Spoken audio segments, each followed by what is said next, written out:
Jimaata bitootessa ja'a 2026 kam jirtu daawwattoota keenya oduu yeroo kana isinitti himna haga xumuraatti nu waliin tura.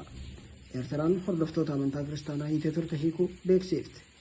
Mootummaan Eertiraa Isaayyaas Afeworqiin hoogganamu hordoftoota amantaa kiristaanaa warra wangeelaa sababa amantii isaaniif jecha yeroo dheeraaf hidhamanii turan gadi lakkisuu beeksifte.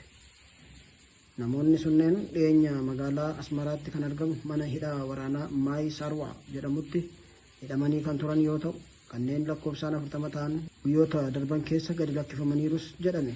Mootummaan Eertiraa hordoftoota amantaa kiristaanaa warra wangeelaa irra uggura yeroo dheeraaf kaa'uunsaa kan yaadatamu yoo ta'u, keessumaa geggeessitoonni amantichaa hidhaa turuun kan yaadatamudha. Haa ta'u garuu yeroo dhiyoo as kutaalee biyyattii bakka garaagaraatti warri hidhaman gadi lakkifamaa jiru jedhame. Akkasumas sadaasa darbe keessa hordoftoota amantaa kiristaanaa warra wangeelaa himata tokko malee murtee seeraa malee waggoota hedduuf hidhaa turan lakkoofsaan 100 ol ta'an gadi lakkistee turte. Hordoftoota amantichaan alatti daldaaltota, miseensota humna nageenyaa fi kaan waggaa 18 mana hidhaa turan ji'oota darban keessa gadi lakkeessite. Mootummaan Eertiraa waggoota 20 dura hordoftoota amantaa kiristaanaa warra wangeelaa ifatti ugguruun geggeessitootaa fi miseensota hedduu hidhee turuun ni yaadatama. Oduu keenya ittaanuun lammiileen daangaa Libaanoositti dhiyoo jiran gadi lakkisanii akka ba'an Hizboollaan akeekkachiise. Israa'el daangaa Libaanoositti dhiyoo kan jiran gadhiisanii akka ba'aniif Hizboollaan akeekkachiisa itti kenne. Akeekkachiisa afaan Hibrootiin baaseen uummanni Israa'el daangaa irra jiru hanga kiiloomeetira 5 naannoo daangaa Libaanos irraa fagaatanii akka ba'aniif ajajeera. Waraanni Israa'el haleellaa uummata Libaanos irratti taasisaa jira jechuun kan himate Hizboollaan kanaaf deebii kennuuf kutannoo akka qabus ibseera. Hizboollaan Iraan irra goruun haleellaa jalqabuu Israa'el ibsuun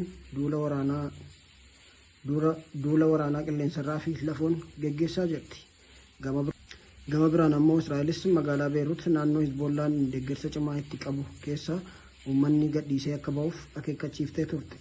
Magaalaa Beerut dabalatee kibba biyyattii bakkeewwan buufata Hizboolaatti jettutti haleellaa cimaa geggeessaa akka jirtus ibsite. Dhumarratti nagaaf dursa haa kenninu jechuun UN waamicha dhiyeessite. Dhaabbatni biyyoota gamtoomanii haleellaa Israa'elii fi Ameerikaan Iraan irratti raawwataa jiran itti fufee jiruun carraan nagaa baha giddu galeessaa keessatti argamu xiqqaa ta'uu ibseera. Komishinarri mirga namummaa UN Volker Turkii baha giddu galeessaatti nageenyaaf carraan akka kennamu jechuun gaafatan. Waraanni USA Israa'elii fi Iraan gidduutti gaggeeffamaa jiru jimaata har'aa guyyaa 7ffaasaa kan ga'e yoo ta'u, komishinarichi qaamotni waraana irratti hirmaatan of qusannaa akka qabaatan dhaamaniiru. Addunyaan ibidda kana dhaamsuuf tarkaanfii fudhachuu qabdi jechuun komishinarri kun dubbachuu dhaabbatni oduu Faransaay AFP gabaaseera. Wanta argaa jirru wal gubuu, wal haleeluu, wal barbadeessuu fi ajjeesuudha jedhan. Biyyootni qooda fudhatan hundi nagaaf akka carraa kennan waamicha goona. Biyyootni biroos biyyootni waraana kanarraa akka of qusatan dhaamuu qabu jedhan. Itti dabaluunis namootni nagaa daran akka hin miidhamnee fi rakkoon kun akka hin hammaanne mirkaneessuu irratti hojjechuu qabna jechuun dhaaman.